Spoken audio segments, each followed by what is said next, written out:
Today on InvestTalk, we covered the IMF's warning about growth and debt, answered questions on PHUN, INGM, and FOUR, then ended the day talking about AI spending at Meta and Microsoft. This is InvestTalk, independent thinking, shared success. My main focus point today concerns this topic. The IMF chief warns of global economic risks.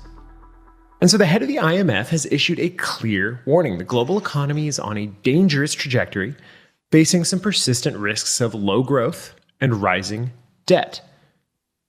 Speaking of the IMF and World Bank annual meetings, the head of the IMF, Georgieva, highlighted a concerning trend, one that leaves governments with fewer resources to address urgent challenges like climate change and improving quality of life. And so taking a step back, right, the idea of issuing debt as a country is you continue to issue debt because so long as growth is a certain level above the debt that's being issued, right, you can grow your way out of the debt. That's the whole point of issuing debt. And so when you have low growth and high debt, well, that's when things start to become concerning.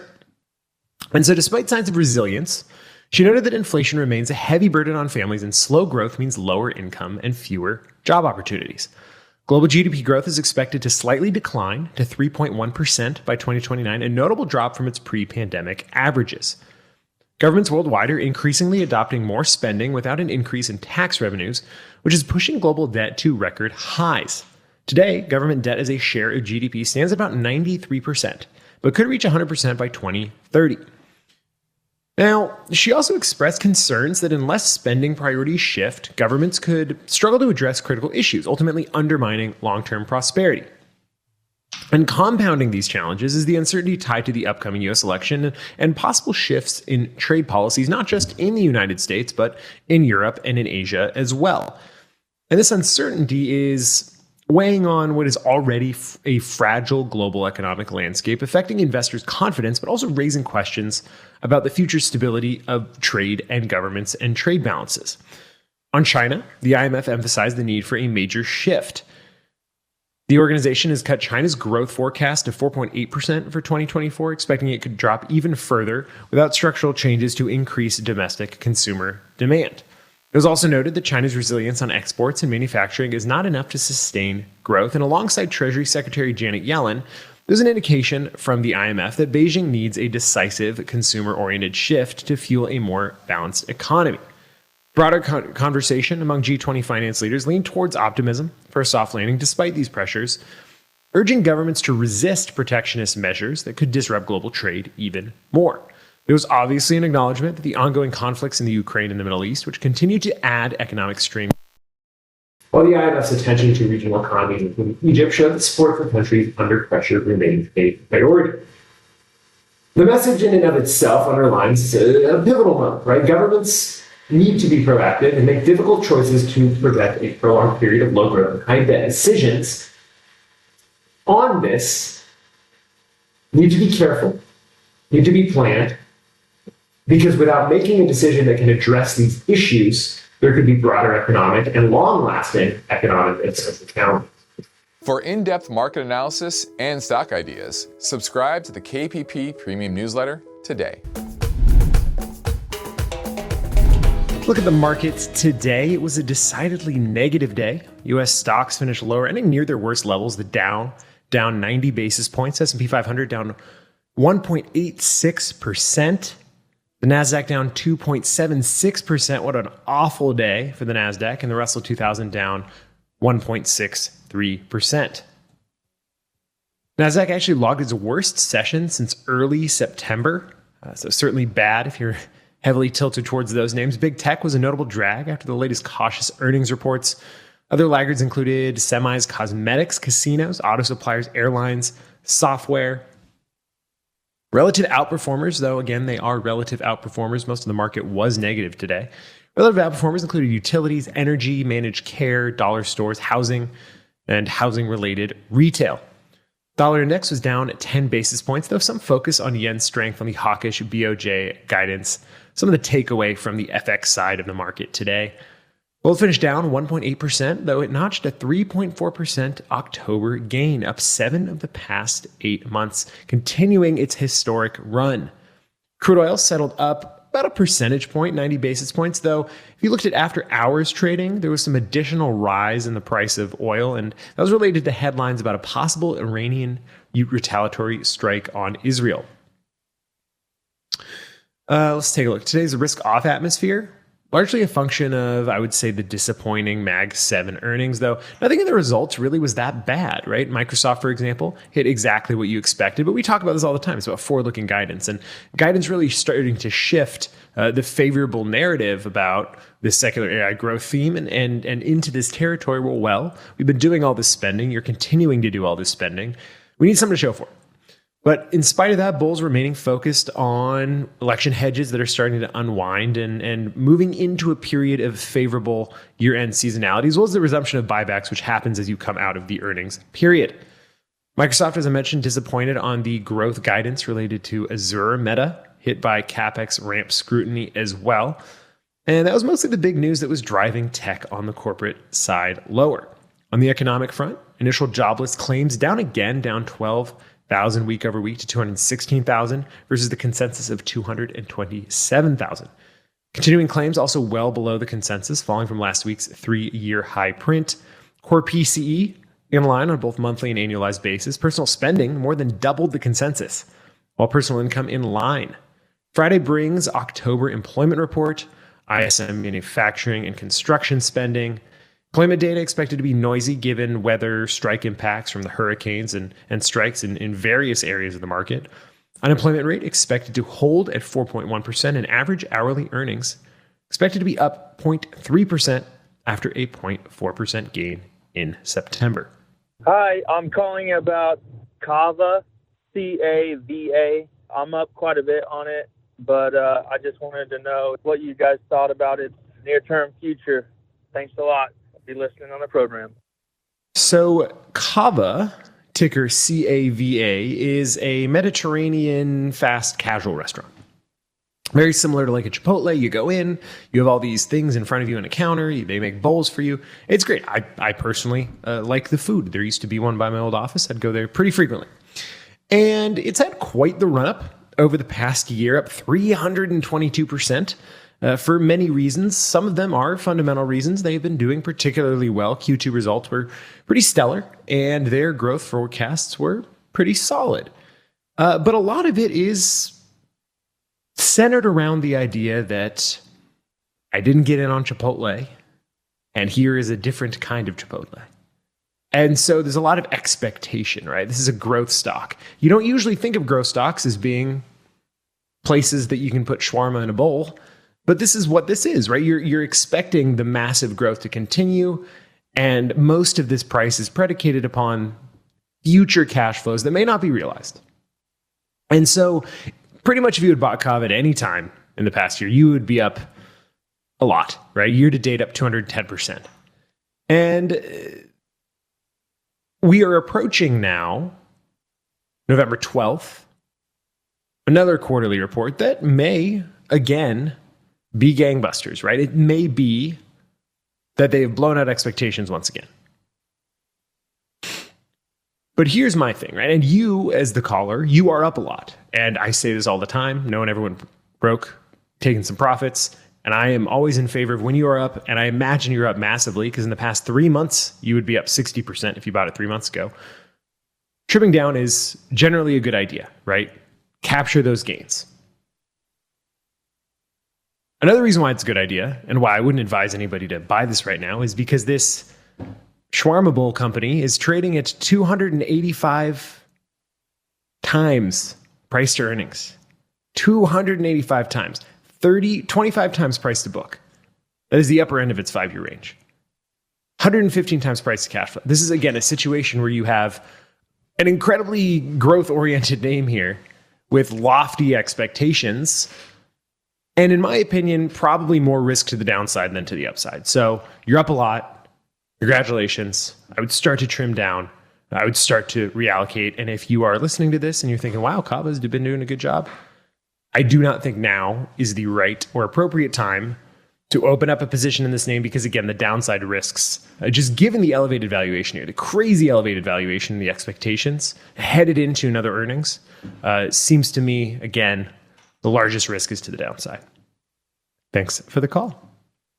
I hope you've been telling your friends and family members, and I hope you yourself have been checking out our InvestTalk audio podcast, which is now available in video form on our YouTube channel. Just go over to YouTube and search InvestTalk with 2 T's. And while you're over there, if you have a question that pops into your mind like a light bulb and you want to ask it, well, you don't need to pick up the phone. Instead, you can leave a question in the comment section. We'll get to that as soon as we can. This one from J-SSO, it says, what are your thoughts on PHUN? PHUN, not FUN. Everybody loves fun. For a short hold towards earnings. Well, PHUN is a Phunware, again, PHUN, ware, and it is a mobile software and blockchain company. It helps brands create mobile experiences and manage their mobile applications. And one thing that is striking with me is that cash flow most recently has turned positive, and net income is still severely negative. So this is another name that does not make money. It has not made money. Lost about $13.73 last year, lost $24 the year before, projected to only lose $1 per share this year, and still going into 2025, not projected to make any money. Short interest out there is 11%. Well, this could work both ways for you, right? Because a lot of short interest tells you that the market believes the price is too high, right? A short is essentially borrowing a stock, selling it, and hoping to buy it back at a lower price. It puts some downward pressure on the stock price. But the opposite can be true as well. The price starts to spike. Well, now you have all these guys that got to cover these shorts, and you can gamma squeeze the price up even more because of that. So here's the thing, and I think I touched on this yesterday. This might have been part of the question from the one yesterday as well on a different stock that did not make any money, does not look like it's going to make money anytime soon, and revenue's all over the place, I'll tell you that. But regardless, here's the thing, right? We preach and hope to practice and hope to impart on you that you should be practicing investing. I think that one of the biggest issues within markets is, in a way, it turning into a casino, right? Earnings is a coin flip. And I don't mean because with good research, you can't predict or get a better idea of what to expect to come from an earnings report, but it's a double-sided coin, right? You have to get the beat or the miss or the consensus correct. And then you have to understand how the market's going to react to that, because again, a lot of the reaction is from forward-looking guidance. So I don't think, for most people, it is a good idea to try and make an earnings bet because it's a coin flip. And what we preach here is investing, and investing for the long term, and understanding the fundamentals of a company and how that drives expected returns going forward. So from an investing perspective, talking about Phunware Inc., a company that whose relative strength looks pretty atrocious relative to the S&P 500, though it is up 72% this year. I cannot get past the fact that it does not make money. It will not make money anytime soon. And while it's not making money, it is also diluting its shareholders. So on PHUN, PHUN, going to have to pass on that one. And we are back. Sometimes your power goes out, but you know what? It usually comes back on. So let's get back to the InvestTalk voice bank and answer this caller question now. Hi, Justin and Luke. I know you guys don't usually like IPOs, but I was wondering what you think of symbol INGM. It's Ingram Microfiles. It used to be a public company, and it was taken private, I think, back in 2021, and it was just taken public again. And I'm kind of interested in buying this company, and I wanted to know what you guys think about it. Thank you. Okie dokie. Let's talk about this. And if you look right here, this relative strength chart versus the S&P 500, this tells me all I need to know. And that is because the IPO was on the 24th of October. So let's talk about why I don't like IPOs. And I'm not even going to entertain this company, and if this is a good IPO to invest in. And, I think this is an important topic. And so we are actually headed into a break. I want to give you a full lesson on why we should avoid putting newly issued securities into our portfolios. And so we will tackle that when we get back on the break. Stay informed and stay empowered by visiting investtalk.com today. Now, before the break, we were diving into INGM, which is Ingram Micro Holding Corporation. And the question was that we don't usually like IPOs, but what do we think about this one? And the reason why I'm not going to dive into this is not that there's not much information on this company, because it just recently started trading, but more so because the reason we don't like IPOs is the important part here. And every research that I've seen, all the research that I've seen for the most part, says that IPOs tend to underperform in their first year and through their first year. And the reason why is, well, a lot of the excitement is surrounded around the initial trading, right? There tends to be a pop when it initially trades, especially ones that are extra hyped. And then from there, it starts to trickle down or stay flat or what have you. The other issue is that typically with IPOs, there is a percentage of the float that is locked up. There's a lockup period. And when that lockup period is done, usually 180 days after it starts, 4 to 6 months after it starts trading, well, that's when they tend to really start to underperform. And so generally speaking, all the research that I've seen tells you that you should not be looking at recently trading public companies for at least a year until they've traded. And so no matter what you think about this company, INGM, and again, I can't glean much for those of you that are viewing at home. You can see really just an absence of information here. It went public about exactly a week ago. And so as with most, if not all IPOs, I'm going to have to pass on this one. Now let's take it back to the housing market, a different type of asset. And the reason I want to talk about that today is because the housing market's kind of being weird. It is rather unusual, even by recent standards. The stock prices of big home builders like D.R. Horton, Lennar, Pult Group they've soared since the Federal Reserve started hiking interest rates in 2022. And you'd expect high rates to slow down these stocks because it would dampen demand for purchasing homes, right? Yet here we are. They've doubled in value over the same period. And so the question is why? And much of it comes down to what's called a lock-in effect. Many homeowners are sitting tight on ultra-low mortgage rates that they locked in years ago. And so this has led to a huge drop in existing homes on the market. And so the availability, it's important to note, is still about 20% below pre-pandemic levels. And so when you have people that want to buy homes and you have people that don't want to sell homes, how do you fill that demand? You build homes. And so builders have taken advantage of this. They've filled the gap with new homes, which now have an unusually high share of inventory. While a shortage of resale homes has boosted new home sales by about 6% this year, builders are adapting to high borrowing costs by building smaller homes and offering attractive incentives like mortgage rate buydowns. And so with these deals, some buyers can secure rates around 4.5% to 5%, well below the market rate. But these incentives aren't cheap, right? It just doesn't just come out of thin air. For each point that they buy down, builders lose about 3 to 4 points in terms of gross profit margin. And that hit will weigh more and more heavily in a tight spring session if mortgage rates don't fall. Now, when rates finally do come down, there's another unknown to navigate, right? Supply. Many U.S. homeowners, about 60%, hold mortgages that are below 4%. And so there's a pent-up demand for them to sell. Maybe they want to downsize. Maybe their family's expanding. They need a bigger home.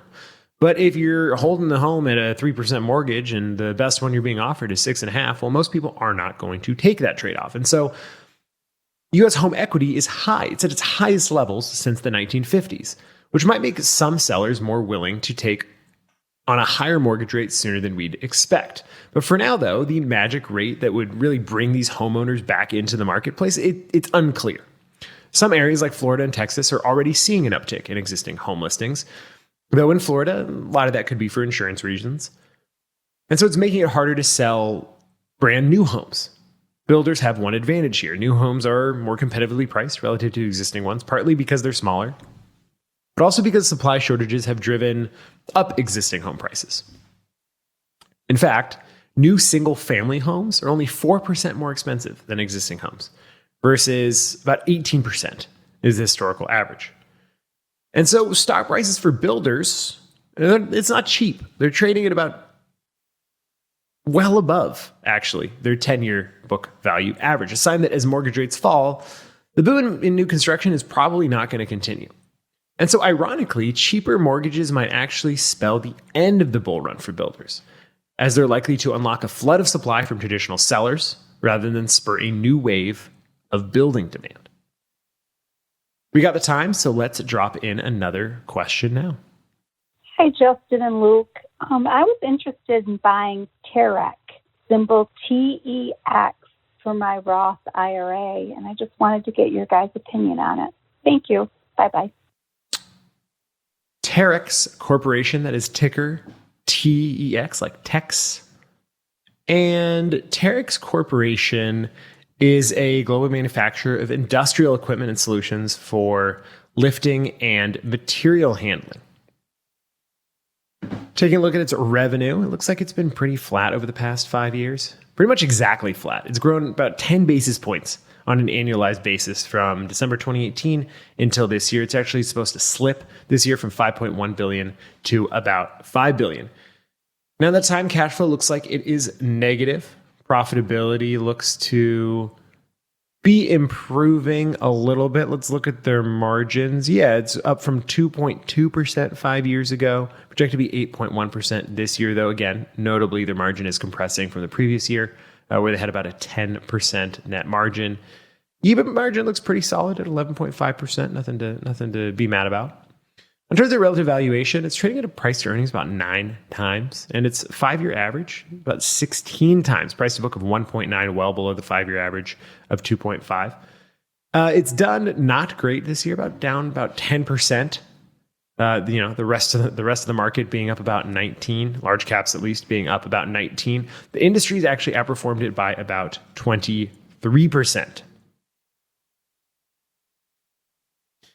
And looking at it fundamentally, it's got about $628 million in debt on a $3.4 billion market cap. Pays a little bit of a dividend, 1.3%.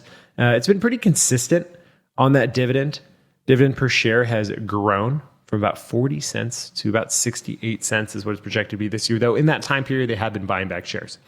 And so what I don't like here is that if you look at the trend in profitability, the longer term trend, it's certainly higher. And yeah, it's a little bit of a step back this year, though. A lot of names within this space have not been doing particularly well.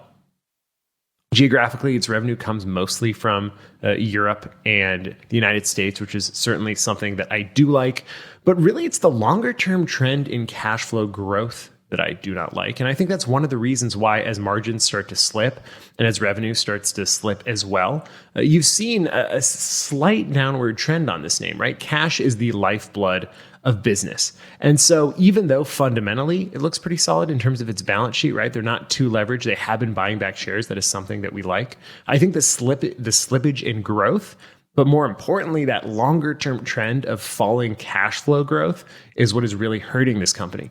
And so as a result of that, you see there's about 7.7% short interest out there. That's a pretty large percentage for a company of this size, for people to think that, it's a little overvalued right now. And so for now, even though we do like, actually, we've been looking at some industrial names, and the industrial names have had quite the run up. This has not been one of the names that has been caught by that in the most recent quarters. So given what is happening with cash flow growth, now given a little slip in overall top line revenue and bottom line, net income, I would have to pass on Terex. I think there are better industrial names out there. Let's switch gears and head back to our question bank from the InvestTalk YouTube channel. This one from Jim Leahy, one of our loyal viewers. And he says, what are your thoughts on FOUR stock, FOUR, which is Shift4. And Shift4 Payments is a payment processing company. They offer a variety of services for businesses, including payment processing, security, business intelligence, various point of sale solutions services as well. And so while we pull this up on the other screen of mine, it looks to me that certainly over the past half of the year, Q1, really going into Q2 as well, they're buying back shares a little bit, right? And we certainly do like that. That's going to artificially support the price. They have some pretty solid growth, it looks like. I mean, 35% on an annualized basis. This has certainly been a not so good year in terms of revenue. Revenue's actually fallen nearly in half this year. But in spite of all of this, right, they're about 100% over the past 52 weeks, about 21% this year. So outperforming the market overall. Their margins drastically expanding. So even though you see that top line revenue has fallen, their margins are growing from about 3.4% net margin to 17%. Their EBIT margin is about 20.6%. That's pretty solid. Let's look at their cash flow. Well, their cash flow, it looks to be improving on a positive trend. That is something we like as well. Now, as I mentioned, they have been buying back shares. It's about $6 billion market cap company, and they only have about $1.7 billion in debt. So modest levels of debt, buying back shares, again, something that we do like. Now, as you'd expect with some of these software companies, well, they do not have a dividend. They have never had a dividend. And so that is something that, again, is to be expected here. In terms of their relative valuation, well, they're trading at about 8.3 times their book value, kind of below that average right now. Their cash flow about 16 times, well below that 5-year average. So it looks to me like at some point this data was skewed a little bit. So I would trust the lower end of that average, right? So I think 15 is probably going to be closer to what their non-skewed average was over the past 5 years. It's been relatively strong compared to the S&P 500 for quite some time, honestly. After underperforming in 2021, which was the first year, look at that, right after their IPO, underperformed drastically. 2022 did pretty well relative to the industry and to the large cap index. Typically when you see revenue growth falling off, what you then see in your head is, well, we don't like that, right? Revenue is falling. But in this situation, you have a drastic expansion of profitability. You have cash flow that is heading in the right direction, and you have a chart that technically looks pretty strong and has looked strong for quite some time. I think overall, I know their most recent guidance was pretty solid. I don't think this is too expensive of a business for what it does, especially within this sub industry. So you're paying only about 19 times forward-looking earnings. Yeah, this is telling you the average is 218. Don't look at this and think to yourself, oh, this is super cheap. This is a data issue here. So I would say that this is a company that has exhibited solid growth over a multi-year period, and in the year that the revenue's fallen, well, they become more efficient in terms of capturing that revenue and turning it into bottom line profitability, right? We care about revenue, we care about growth in sales, but if that doesn't translate into net income, if that doesn't translate into profits, well, that does not mean as much to us now, does it? I mean, look at that. Even with that fall off in revenue, right? Net income growing from 86 million to 238 million. So for Shift 4 payment processing, I'm going to give that a thumbs up. Thanks for watching, Jim, one of our most loyal viewers. Hi, Justin and Luke. I was calling in to get your opinion on the company Eli Lilly. The symbol is LLY. Wanted to get your thoughts and opinion. Eli Lilly and Company is a pharmaceutical and biomedical company. And it is a very, very large one, a very well-known company. I think they most recently announced quarterly earnings, if I'm not mistaken, a couple days ago. That was actually yesterday. And so over the past 52 weeks, it's been a pretty solid performer, up almost 50%. That is the price return. We will dig into the fundamentals. We'll dig into the prospects and everything we need to look at before we make a decision when we get back from this break. We appreciate your time. If you enjoyed this video, please like and subscribe for more engaging content in the future. Now, before the break, we played a question on Eli Lilly, a pharmaceutical company, and you may know it best for it being a leader with GLP-1s, those miracle drugs that are helping many lose weight. They were meant to be diabetes drugs, and there have been a lot of side effects that are positive side effects for heart health and really all things that are affected by your metabolism. And so despite a 20% year over year increase, the stock fell off after they most recently released earnings. I think it was down 9 or 10% yesterday, down again another 2% today. Now, in spite of this, it's still about 42% year to date. And that's because, well, the product that has given it a lot of growth has a big market, not just in the United States, but globally. And so let's take this look at this company fundamentally. Well, it's got about $25 billion in debt, which is not a big deal because it's an $804 billion market cap company. Its interest coverage ratio is about 30 times, which means there is not a lot of leverage in there at all that you need to worry about. Its cash flow looks to be improving. Its profitability is pretty solid as well, right? From about 13% net margin 5 years ago, now about 26% is where it's projected to be this year. Sales revenue growing at a healthy clip right there, 6.8%. And when you're in the tens of billions, getting an annualized growth rate of about 6.87% in terms of revenue growth, pretty stellar. From 34 billion last year, projected to be 45 billion this year. Net income on the bottom line from 5 billion to 12 this year. And so I think it's important to note that in spite of slightly missing on revenue growth, right? They just missed on the estimate. That's why the stock fell off a little bit. I see this as an opportunity, maybe, depending on its relative valuation, to get into a name that has a lot of growth potential. So let's look at that relative valuation. Sheesh. 60 times book value, though it's difficult to have book valuations on pharmaceutical companies. Why? Because it's difficult to get a good value of non-acquired, internally generated IP, right? These drugs. It's difficult to value though. So book value can be maybe not the best way to look at this. So let's look at forward-looking price to earnings. 40 times, well above its 5-year average. Price to cash flow, 169 times.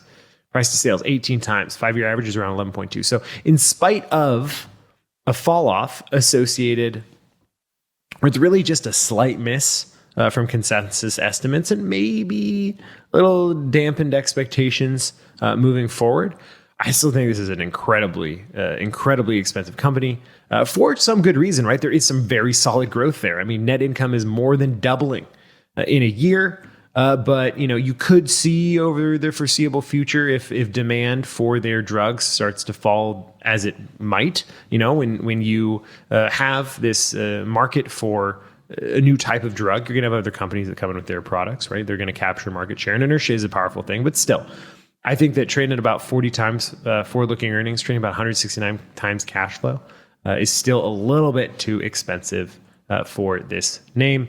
Plenty of other pharmaceutical companies out there. Maybe find another one with a good GLP-1 in development. Thanks for the call. Now, before we head off, I want to briefly touch on Microsoft and Meta platforms, who might seem like very different companies, but both are heavily investing in artificial intelligence, and neither really plans to slow down anytime soon. Late Wednesday, both Microsoft and Meta reported their quarterly results for the period ending in September, and each showed solid revenue growth and stronger than expected operating profits. They even surpassed Wall Street's forecasts. But despite this, their stock fell. Why? Because their revenue projections for the December quarter only met or slightly missed analyst expectations, and both companies revealed that they're keeping up their massive spending on AI, with Meta hinting it may spend even more. Now, these companies aren't alone. Alphabet, Amazon, they're all jumping in on AI too. But when it comes to capital spending, the two M's, Microsoft and Meta, stand out. Microsoft has spent around $53 billion this year, 28% of its revenue. Far above its average over the past 10 years of 12%. Same with Meta, whopping 24% compared to 19% as its usual average. So, it's an expensive game and there's a lot of upfront investment, but it's time for their investment to start paying off, and investors think that too. I'm Luke Guerrero. This completes another InvestTalk program. We thank you for listening. We encourage you to tell your friends and family members about our free podcast downloads. Get yours anytime at iTunes, Google Play, and Spotify. And remember, we can help you better understand your portfolio dynamics and calculate your investor risk number. Just go to investtalk.com and click the portfolio review button. It's free, it's confidential, and you know what? I think it's pretty helpful. This is InvestTalk, independent thinking, shared success. Good night.